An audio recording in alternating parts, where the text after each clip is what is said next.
menjaga hati kita terutama ya, karena nanti pada akhir kiamat al-yaum la yanfa'u malun wala banun illa man atallaha biqalbin salim.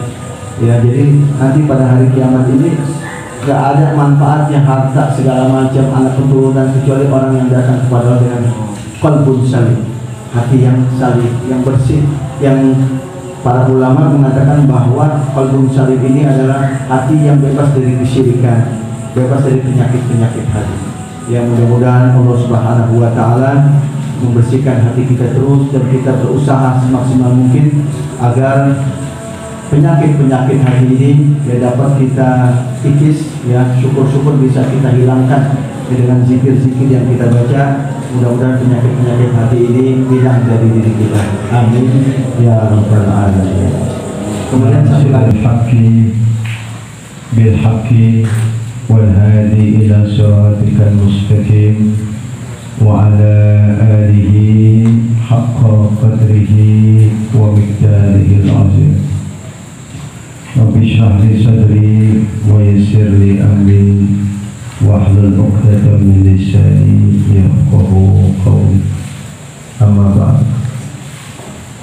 semoga kita semua yang hadir di tempat yang penuh dengan berkah ini menerima amal soleh kita. Amin. Kita makbul di dalam tarekat Tijan. Kita diakuin sebagai muridnya Syekh Ahmad Tijan. Mudah-mudahan juga kita semua istiqomah di dalam menjalankan tarekat Tijani ini sampai kita meninggal dunia. Amin. Amin ya rabbal alamin. Dan sama-sama kita muliakan, kita cintai orang tua kita Mukarram Al-Ustaz Haji Asep, para ikhwan akhwat sekalian. Juga saya hormati Al-Mukarram Al-Ustaz Asam, serta hadirin hadirat sekalian rahimakumullah. Alhamdulillah, kita bersyukur kepada Allah Subhanahu wa taala atas segala nikmat karunia yang Allah berikan kepada kita. Dan dari nikmat yang banyak yang Allah berikan kepada kita, alhamdulillah, kita semua telah melaksanakan saum Ramadan, ibadah di bulan suci Ramadan. Waktunya begitu cepat banget. Sebulan yang lalu ya, kita nunggu kabar dari pemerintah. Ingat aja. Nggak tahunya sekarang kita udah lewat dari Ramadan. Jadi dari tahun ke tahun, dari bulan ke bulan, minggu ke minggu, ini waktu begitu cepat. Mudah-mudahan ibadah puasa yang kita lakukan dan ibadah-ibadah yang lain semuanya diterima oleh Allah Subhanahu wa ta'ala. Kunu rabbaniyin wa la takunu ramadiyin. Jadilah kita sebagai hamba-hamba Allah. Jadi kalau kita udah jadi hamba Allah, artinya kita beribadah kepada Allah kapan aja, bulan apa aja. Nggak mesti di bulan suci Ramadan, bulan Syawal, ya, bulan Zulhijjah, Dzulqa'dah, semuanya kita taat kepada Allah. Jadi jangan sampai kita ini, para ikhwan akhwat sekalian, menjadi hamba-hamba Ramadan. Ya, hamba-hamba Ramadan maksudnya bagaimana? Maksudnya kita hanya taat kepada Allah, hanya ibadah kepada Allah, hanya dekat kepada Allah pada waktu bulan Ramadan. Ini na'udzubillah. Ya, jangan sampai. Para ulama sepakat bahwa ciri, ya, atau tanda ibadah puasa seseorang itu diterima itu ketika masuk pada bulan Syawal. Ya, masuk pada bulan Syawal, saat ini kita semakin dekat dengan Allah, semakin takut dengan Allah. ibadah-ibadah yang biasa kita lakukan di bulan suci Ramadan ini bisa kita pertahankan. Syukur-syukur bisa kita tingkatkan. Nah kalau begini, ya para ulama sepakat bahwa ibadah puasanya makbul. Tapi na'udzubillah kalau seandainya ya keluar dari bulan suci Ramadan masuk pada bulan Syawal, ya kita kembali kepada kemaksiatan, berani kepada Allah Subhanahu wa Ta'ala, zalim kepada orang lain dan lain sebagainya, maka ini min alamatil waqt, ya ini tanda dari ibadah puasa kita dan ibadah-ibadah yang lain ini ditolak oleh Allah Subhanahu wa Ta'ala. Ya mudah-mudahan kita semua ya dan orang-orang yang kita cintai semakin hari semakin baik, ya semakin dekat dengan Allah Subhanahu wa Ta'ala. Para ikhwan akhwat sekalian yang dimuliakan oleh Allah Subhanahu wa Ta'ala, Imam Ali karamallahu wajhah, beliau pernah mengatakan bahwa yang disebut Id, hari raya, ini kan kita sekarang hari raya ya, Idul Fitri. Itu beliau mengatakan bahwa kita ini semuanya bisa hari raya tiap hari.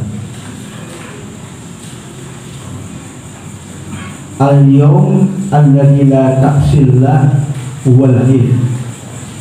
Beliau mengatakan bahwa hari di mana kita tidak berbuat maksiat kepada Allah.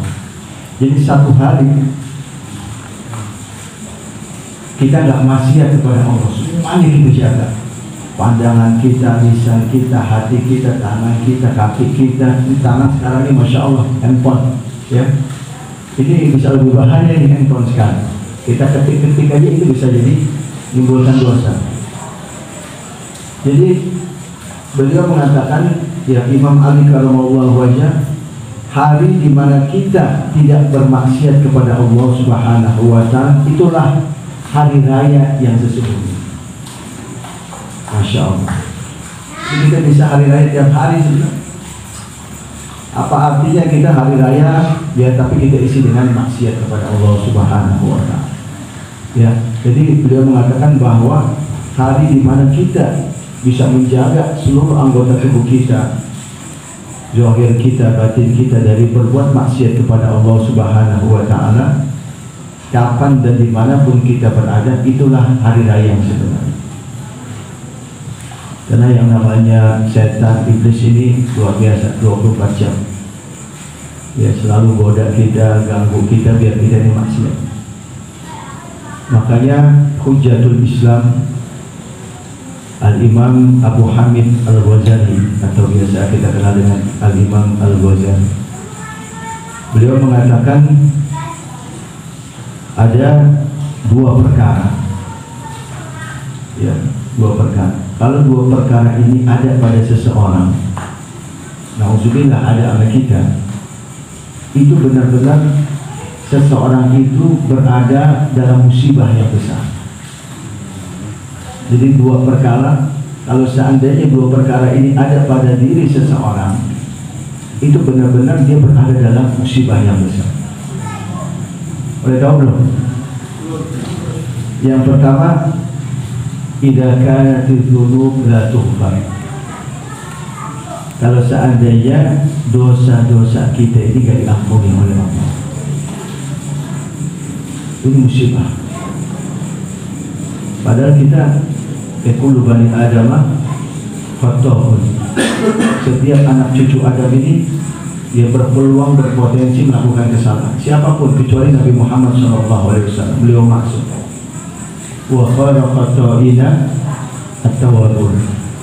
Dan sebaik-baiknya orang yang berbuat kesalahan, berbuat dosa adalah mereka yang mau bertaubat.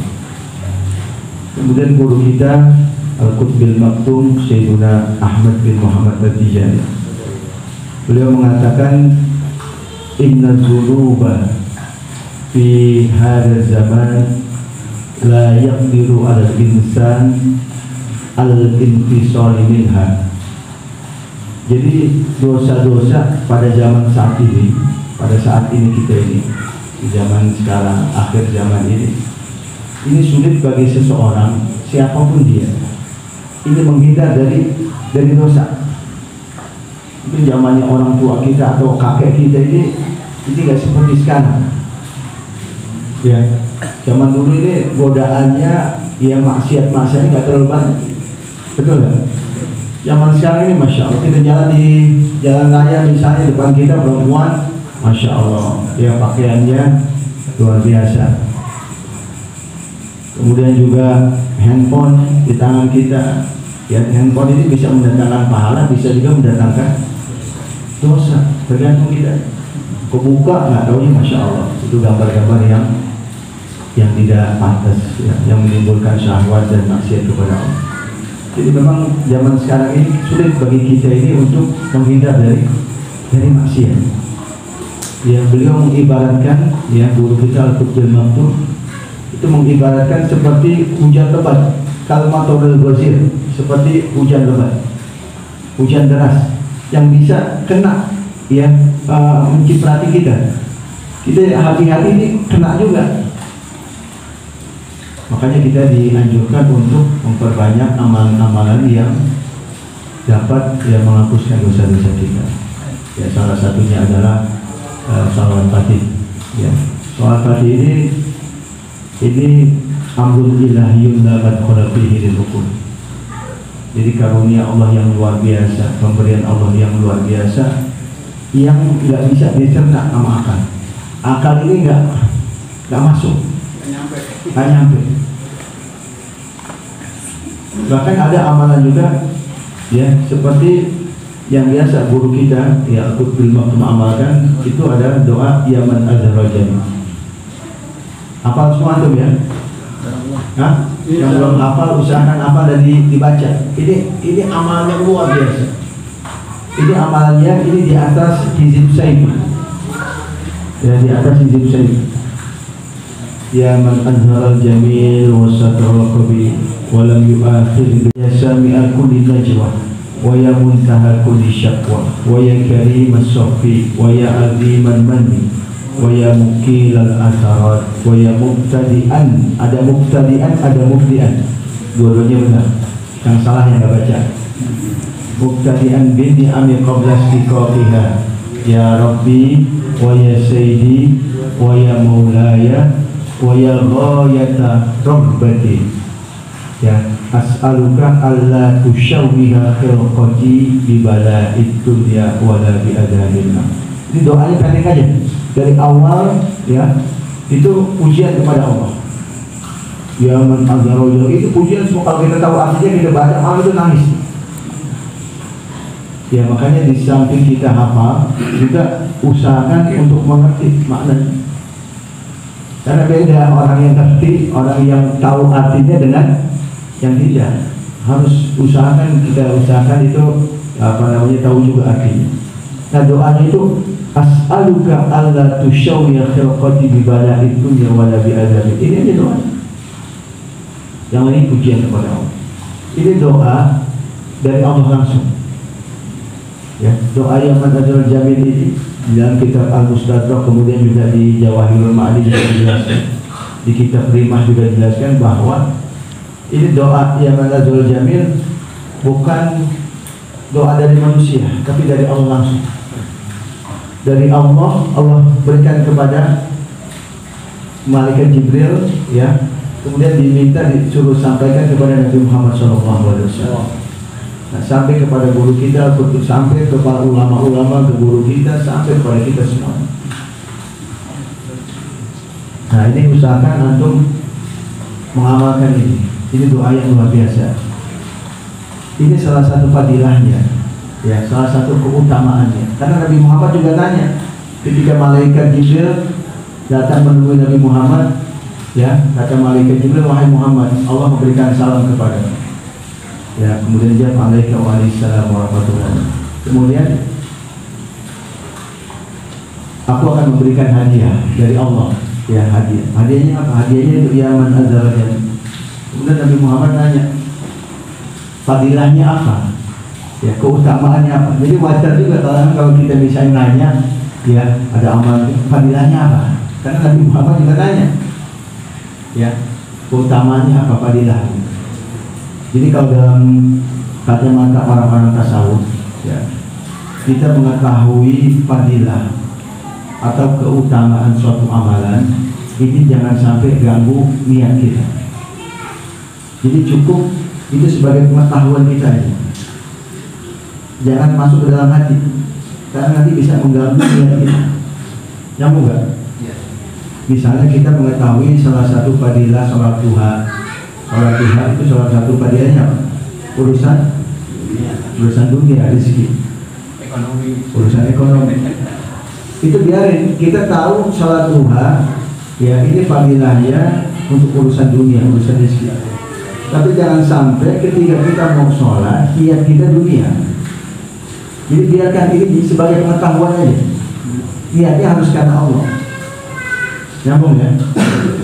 Jadi pengetahuan kita tentang satu fadilah, satu keutamaan sebuah amalan itu cukup sebagai pengetahuan aja. Jangan sampai mengganggu niat kita. Niat kita ibadah semuanya harus karena Allah. Termasuk kita masuk thariqah, ya itu niatnya harus karena Allah. Jangan ada niat-niat lain. Jadi kalau kita malas-malasan zikir, ya, kemudian juga hadir wazifah juga malas, semuanya sendiri aja, itu hati-hati, itu bisa jadi karena niat. Ya, pada awalnya itu mungkin niatnya nggak mantap, nggak sempurna. Ya mungkin niatnya pengen banyak tamu, pengen sakti, pengen bisa ngobatin dan lain sebagainya juga. Jadi harus benar-benar karena Allah. Kalau kita ada niat-niat yang seperti itu, ya itu mulai sekarang taubat kepada Allah dan perbaiki niat kita.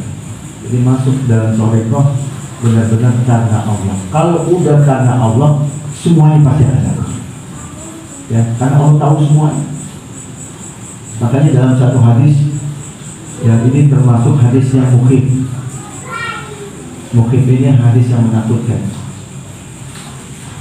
Jadi nanti di akhirat itu ulama masuk neraka.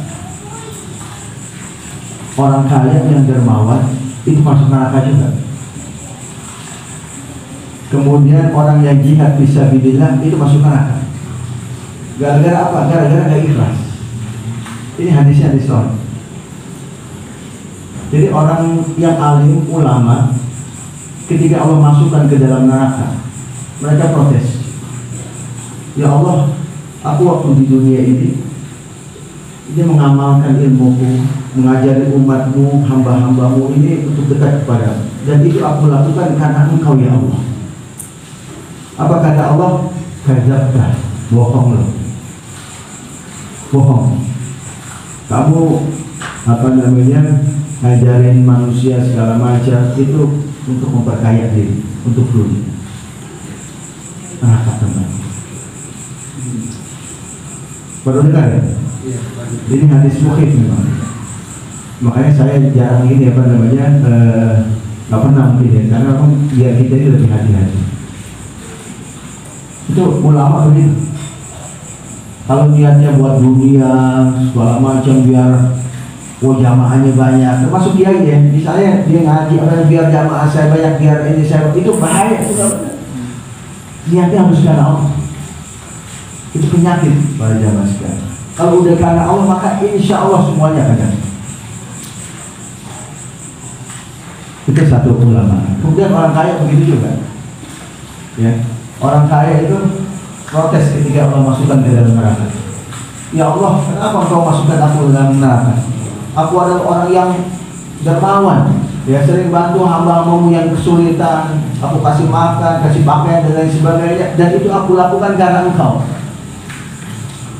Kata Allah, kadzabta, bohong loh. Ente bohong. Nah, kata Allah tahu semuanya dalam hati kita. Manusia bisa kita bohongi.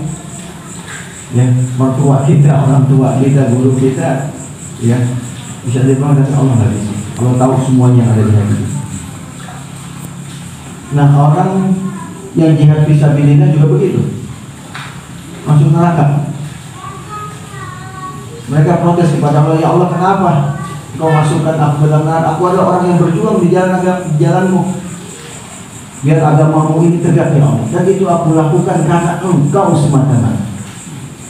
Kata Allah, kadzabta. Ente bohong. Ya, ente lakukan ini semua likai tuqalu syuja, biar dikatakan orang yang pemberani. Ini luar biasa para ikhwan akhwat sekalian. Ini memang harus karena Allah. Karena setiap sholat kan kita selalu berjanji sama Allah. Inna sholati wa nusuki wa mahyaya wa mamati lillahi rabbil alamin. Ya, mudah-mudahan Allah berikan kita keikhlasan. Jangan sampai kita hadir wazifah niatnya macam-macam. Ya, niatnya macam-macam. Misalnya, ya pokoknya ada niatnya dan selain Allah, itu pokoknya karena Allah aja. Ya, hajat-hajat kita nanti sampaikan pada waktu doa. Ya, pada waktu doa ini. Nah, ini para ikhwan sekalian. Jadi yang pertama ini kata Imam Al-Ghazali, musibah kalau seandainya dosa kita tidak diampuni. Kalau dosa kita tidak diampuni, insya Allah. Tapi insya Allah, ya, antum nggak usah khawatir selama kita benar-benar dalam thariqah. Kita hadir wazifah, zikir, segala itu insya Allah. Ya, dosa-dosa kita sedikit, bahkan mungkin dosa-dosa kita sudah diampuni oleh Allah. Bahkan guru kita, ya, Al-Qutbil Maktub Sayyidina Ahmad bin Muhammad Al-Jani beliau mengatakan orang yang hadir wazifah jamaah itu apa? La tuktab dzanbuhu, dosanya nggak dicatat. Dosanya nggak dicatat. Jadi kita alhamdulillah Allah takdirkan dari ini menjadi kewajiban bagi kita, ya, fardun buat kita, bahwa setiap hari kita istighfar kepada Allah. Pada waktu lazim 100 pagi, kemudian sore juga 100, 200. Kemudian pada waktu wazifah berapa kali? Pak Yayan? 30 kali. Kayaknya lupa. 30 kali. Itu 230. Nabi Muhammad, ya, itu beliau berapa sehari beliau istighfar mohon ampun Allah? 100 kali. Dalam riwayat yang lain juga dikatakan 70 kali. Itu orang yang maksum, yang nggak punya dosa, ya, masih mohon ampun, masih bertobat kepada Allah satu hari. Dalam riwayat dikatakan 70 kali, riwayat yang lain 100 kali. Itu nggak punya dosa. Nah, maksudnya apa? Kenapa beliau masih mohon ampun kepada Allah? Nah, ini banyak ulama mengatakan bahwa beliau mengajarkan kepada kita umatnya untuk terus jangan bosan-bosan, jangan putus asa, ya, terus mohon ampun kepada Allah Subhanahu wa ta'ala. Jadi ikhwan sejati udah di atasnya. Jadi wajar kalau Nabi misalnya 100, kita anggap 100 bisa dalam satu riwayat. Kita udah 230. Itu udah alhamdulillah. Makanya ketika kita baca zikir, ya para ikhwan sekalian, terutama pada waktu lazim misalnya, itu jangan yang penting cepat selesai, berkewajiban. Jadi benar-benar nikmatin, hadirin hati kita. Jadi ketika kita istighfar kepada Allah, ini benar-benar dengan perasaan yang hancur, al-inkisar, ya, perasaan yang hancur, benar-benar ingat dosa kita dan mohon ampun sama Allah. Astagfirullah, astagfirullah, nyambung. Makanya seorang sufi wanita yang bernama Rabi'ah Al-Adawiyah, beliau mengatakan istighfar kita ini perlu diistighfarkan lagi. Ya, istighfar kita perlu diistighfarkan lagi. Maksudnya apa? Maksudnya banyak orang istighfar mohon ampun kepada Allah hanya di lisan aja. Astagfirullah, astagfirullah, astagfirullah. Tapi saya itu kembali kepada maksiat. Ini main-main. Ini mempermainkan Allah. Jadi kata beliau yang namanya istighfar itu dengan perasaan yang hudurul qalb, menghadirkan hati, dan itu harus dengan inkisar, penyesalan. Astagfirullah, astagfirullah, astagfirullah. Susah ini, kalau ini susah kita untuk menghadirkan hati. Jadi ketika kita istighfar, ya, baca lazim, itu usahakan benar-benar dengan perasaan yang hancur, ingat dosa-dosa kita. Jangan sekedar gugur kewajiban. Ya, jadi istighfar kita perlu diistighfarkan. Dan salah satu nikmat besar yang Allah berikan kepada kita, Allah tidak wafatkan kita ketika kita berbuat maksiat. Ini nikmat yang besar. Ada di sini yang pernah bikin maksiat, buat dosa? Ada nggak? Pasti pernah. Semua ini kita ini pernah berbuat dosa, ya buat besar. Dan alhamdulillah kita nggak dimatiin sama Allah pada waktu itu. Itu nikmat. Jadi Allah masih ngasih kita ini kesempatan buat taubat. Allah masih kasih kesempatan kita buat taubat. Allah masih sayang kita. Coba kalau pada waktu kita, alhamdulillah, ya lagi minum khamar, mati bodoh. Coba satu. Ya, mati sangit, bukan sahid. Nah ini para ikhwan sekalian. Tapi tetap kita, alhamdulillah Allah takdirkan dan kita masuk dalam tarekat ketiga ini nikmat yang luar biasa. Tetap kita jangan sampai bangga diri, apalagi sombong. Karena kalau udah kita bangga diri, sombong, sehebat apapun ibadah kita, neraka tempatnya. Saya ulangi, kalau kita udah bangga, apalagi sombong dengan ibadah-ibadah kita, sehebat apapun ibadah kita, neraka tempatnya. Apa dalilnya? Ya, Rasulullah tegaskan dalam satu hadisnya, la yadkhulul jannata man kana fi qalbihi mithqala dzarratin min kibrin. Nggak akan masuk surga. Kalau masuk surga masuk mana? Masuk neraka. Pilihan kita cuma dua aja tuh, neraka, surga. Mudah-mudahan kita semuanya min ahli jannah. Nggak akan masuk ke dalam surga orang yang di dalam hatinya ini ada, walaupun kecil, itu dari kesombongan. Walaupun ada sedikit aja kesombongan dalam diri kita, nggak masuk surga. Apalagi banyak, dikit aja nggak masuk surga. Sehebat apapun ibadah kita, kalau kita sombong, kenapa? Ya, malaikat apa namanya, iblis. Ya iblis ini awalnya ini masya Allah, ya hamba Allah yang taat kepada Allah, dia maksiat kepada Allah, nggak mau nurutin perintah Allah, ya untuk sujud kepada Adam, karena sombong. Khalaqtani min nar wa khalaqtahu min tin. Nggak mau dia nyembah kepada Adam. Dia mengatakan bahwa aku ini dari api, dia dari tanah, lebih tinggi aku. Sombong. Makanya orang-orang yang sombong bangga dengan ibadah yang dilakukan, ya ini bahaya. Justru para ikhwan sekalian, keberhasilan makbul ya seseorang dalam ibadah kepada Allah, di dalam ubudiyah kepada Allah, ketika dia ini inkisar, ya dia merasa bahwa dirinya ini banyak kekurangan, banyak dosa, ya banyak maksiat yang dilakukan, itu dia akan berhasil. Walaupun mungkin di hadapan Allah dia ada kekasihnya, tapi dia sendiri merasa banyak kekurangan, itu orang yang hebat. Makanya ada kaidah ya yang sangat masyhur, sebuah maksiat yang diiringi dengan penyesalan, ya sebuah maksiat yang diiringi dengan penyesalan ini lebih baik daripada ibadah yang diiringi dengan bangga diri dan sombong. Saya ulangi, ya sebuah ibadah, apa aja ibadahnya, sebuah maksiat, ya sebuah kesalahan maksiat yang diiringi dengan penyesalan, ini lebih baik daripada sebuah ibadah apapun jenis ibadahnya tapi diiringi dengan bangga, ya dengan ujub, ya bangga diri dan sombong.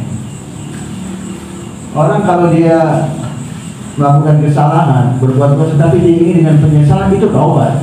An-nadamu taubatun. Penyesalan itu adalah taubat. Ya Allah, kenapa begitu, kenapa begini? Itu taubat. Makanya syarat di dalam kitab Riyadhus Shalihin di bab taubat itu ada 4 syarat orang mau taubat kepada Allah. Salah satunya an-nadam, penyesalan. Jadi sebuah kesalahan yang diiringi dengan penyesalan. Ya Allah, kenapa aku dulu begini, kenapa begini, apa dia netes air matanya, masya Allah, itu luar biasa. Itu lebih baik daripada ibadah, wah, misalnya umroh tiap bulan, ya, bukan tiap tahun, tiap bulan zikirnya luar, tapi dia bangga, dia ujub, dia sombong, nggak ada hasil, semuanya sia-sia. Nah, saya ingin cerita ini para jamaah sekalian. Jadi dalam surat An-Najm, ya kata Allah, ayatnya ayat 32, kata Allah, fala tuzaku anfusakum huwa a'lamu biman ittaqa. Jangan kamu anggap diri kamu ini suci, diri kamu ini soleh, diri kamu ini dekat sama Allah, diri kamu amalnya banyak. Huwa a'lamu biman ittaqa. Allah yang lebih tahu. Menganggap dirinya ini hebat, menganggap dirinya ini suci, yang lainnya kalah, nggak ada apa-apa. Ini bahaya. Kita memang alhamdulillah pada jalan Allah takdirkan kita ini sebagai murid, ya, Thariqat Tijaniyah ini luar biasa, domanat yang fadilah utama ini luar biasa, masya Allah. Tapi kalau kita ini bahaya, bahkan ya, terhadap orang yang ahli maksiat, kita lihat orang ini maksiat terus, kita jangan pernah nganggap kita lebih baik. Kalau kita nganggap kita lebih baik, ini bahaya. Karena bisa jadi nanti nih, yang kita katakan ahli maksiat ini akhir hidupnya dipertaubat. Kita yang sombong, yang menganggap orang ini nggak ada apa-apanya, na'udzubillah, ya, bisa aja kita su'ul khatimah. Ada, ya, para ikhwan akhwat sekalian, ada orang ahli maksiat, bahkan penduduknya tahunya dia ahli maksiat. Ini diangkat oleh Allah jadi kekasihnya sebelum meninggal dunia. Pernah dengar nggak? Ya mungkin ada yang udah pernah dengar. Jadi ada orang ahli maksiat, yang sampai masyarakat sekitarnya tahunya ini orang bajingan, orang nggak benar. Sampai jenazahnya ini dilemparin ke satu lembah. Jenazahnya dilemparin satu lembah, tapi ternyata dia ini waliullah, dia kekasih Allah. Kenapa? Karena sebelum dia meninggal, dia menyampaikan 5 hal kepada Allah. Sebelum dia meninggal ini, detik-detik terakhir sebelum ruh dan jasadnya berpisah, dia menyampaikan 5 hal ini kepada Allah. Dia sampaikan 5 hal ini dengan penuh penyesalan, dengan penuh keikhlasan, dengan cinta kepada Allah. Allah terima, bukan hanya dosa-dosa yang diampuni oleh Allah, tapi diangkat oleh Allah jadi kekasih. Padahal masyarakat sekitarnya kayak misalnya di sini lagi Cisawapa, wah ini bajingan, udah dilemparin, nah padahal kita kasih Allah. Jadi misalnya, ya para jamaah sekalian, pada zaman Nabi Musa alaihissalam, ya, pada zaman Nabi Musa alaihissalam, ini malaikat Jibril datang, turun ke bumi menemui Nabiullah Musa alaihissalam. Ini kisah ini masyhur di kalangan orang-orang yang berdalam tasawuf Thariqah. Kemudian kata malaikat Jibril kepada Nabi Musa, ini pelajaran luar biasa para ikhwan sekalian. Ini pelajaran luar biasa. Di sini kita jangan pernah anggap kita ini hebat, ya, orang yang biasa maksiat. Kita kalau melihat orang yang ahli maksiat, kita doain aja. Tapi benar, kita harus nggak suka dengan kemaksiatannya, tapi bukan ke orangnya. Oh ini mabuk-mabukan, ini nggak benar ini, dengan pekerjaannya, dengan orangnya jangan sampai kita benci. Ya karena bisa jadi nanti dia lebih baik.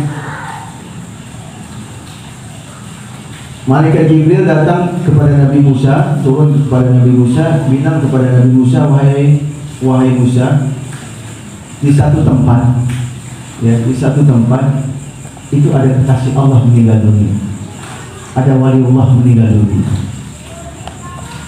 Tolong kamu urus jenazahnya, kamu kafankan, kamu mandikan, dan kamu kuburkan. Kemudian Nabiullah Musa datang ke tempat yang dituju. Ya, ketika sampai di tempat yang dituju, Nabi Musa bertanya kepada orang sekitar, apakah ada di sini waliullah yang meninggal dunia? Apakah ada di sini kekasih Allah yang meninggal dunia?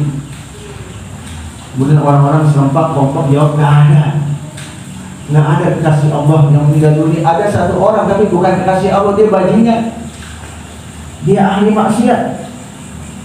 Sampai saking maksiatnya ini, saking kita gedang, kalau bahasa Betawi, Saking kita nggak suka, ini jenazah ini kami lempar ke satu lembah. Jadi nggak ada yang meninggal. Akhirnya Nabi Musa bertanya-tanya, nggak ada yang meninggal. Akhirnya beliau ini, para ikhwan akhwat sekalian, beliau kalimullah. Beliau ini bisa langsung interaksi, komunikasi dengan Allah, kalimullah. Jadi beliau tanya langsung ke Allah, ya Allah, nggak ada kekasih kamu yang meninggal dunia. Saya udah cari-cari, nggak ada. Ada satu orang maksiat, dan ini jenazahnya dibuang ke satu lembah. Apa kata Allah? Dia itu kekasihku, wahai Musa. Masya Allah. Dia itu kekasihku. Masya Allah, itu bayangkan para ikhwan akhwat sekalian, orang yang diklaim ya disebut oleh satu penduduk ini ahli maksiat sampai jenazahnya dilempar, nggak tahu ini kekasih Allah, nggak tahu ini waliullah.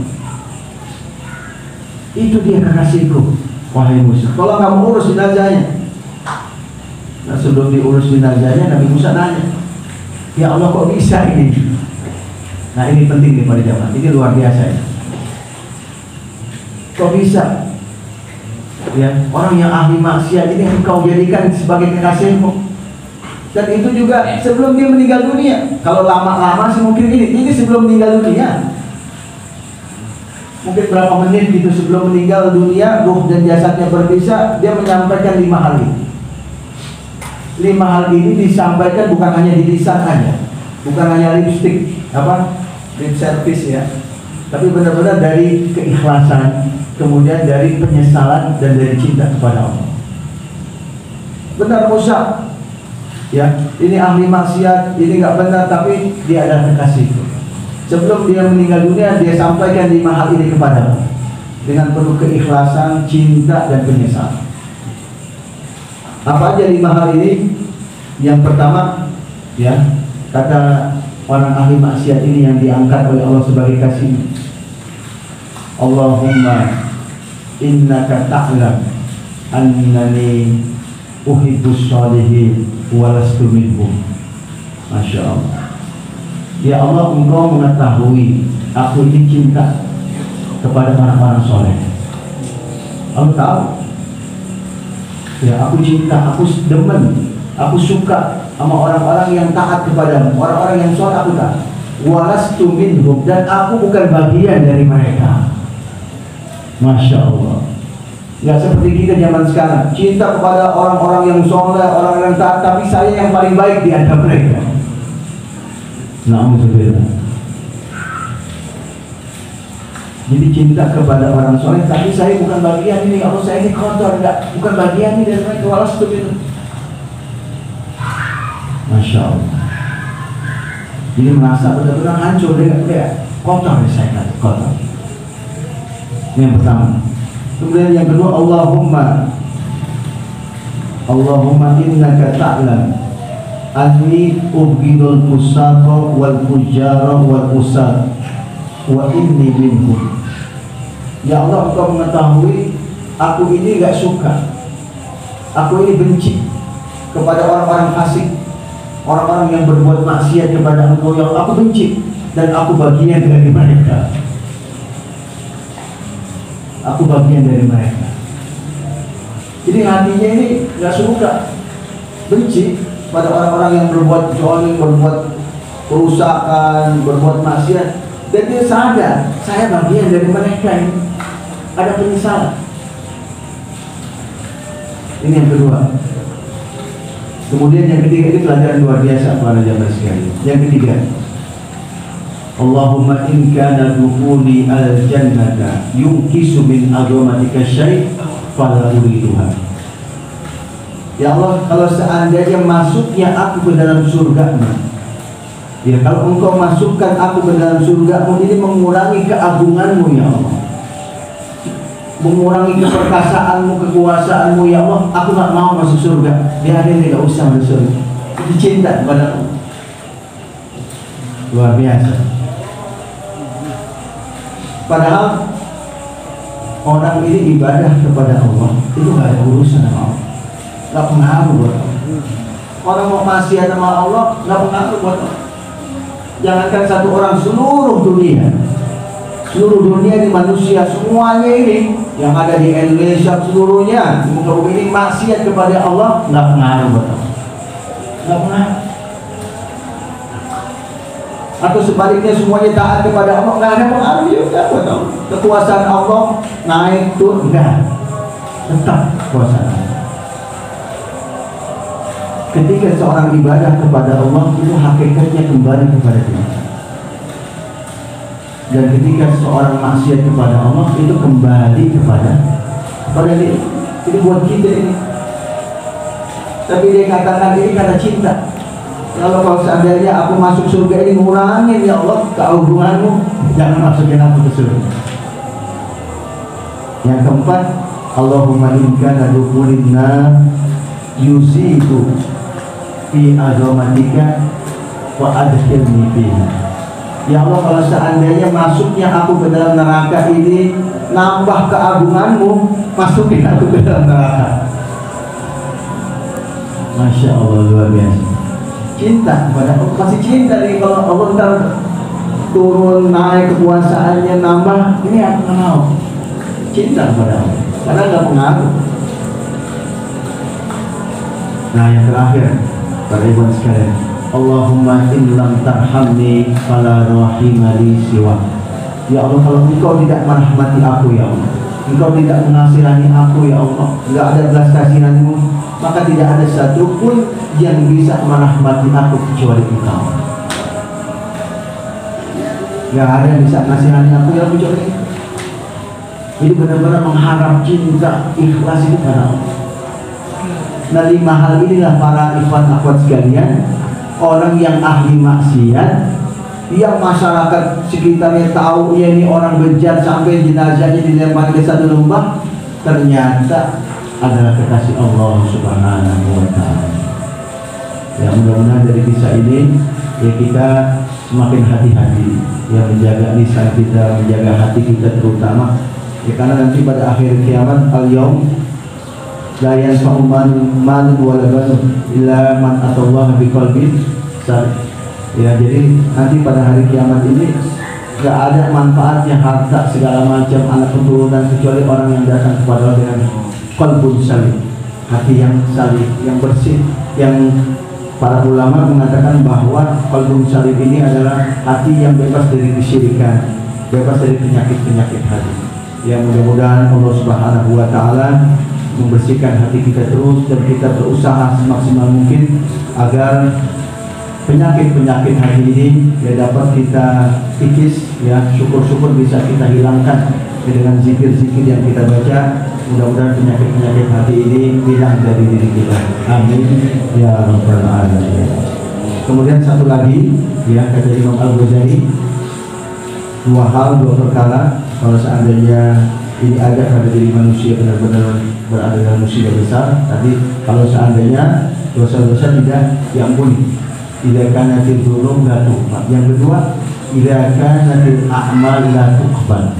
Kalau seandainya ibadah, seandainya amal soleh yang dilakukan la tuqbal, ditolak oleh Allah Subhanahu wa Ta'ala. Na'udzubillah, tsumma na'udzubillah. Kapan-kapan kita lanjutkan. Mudah-mudahan dengan berakhirnya bulan Ramadan ini kita semakin dekat kepada Allah Subhanahu wa Ta'ala, semakin taat kepada Allah, dan ini kita lakukan semuanya benar-benar ibtidoan liwajhi, ya benar-benar mengharap ridho Allah Subhanahu wa Ta'ala. Dan mudah-mudahan dosa-dosa kita semuanya diampuni oleh Allah Subhanahu wa Ta'ala. Amal soleh kita, ibadah kita, thariqah kita ya semuanya makbul, diterima oleh Allah Subhanahu wa Ta'ala. Al-Fatihah.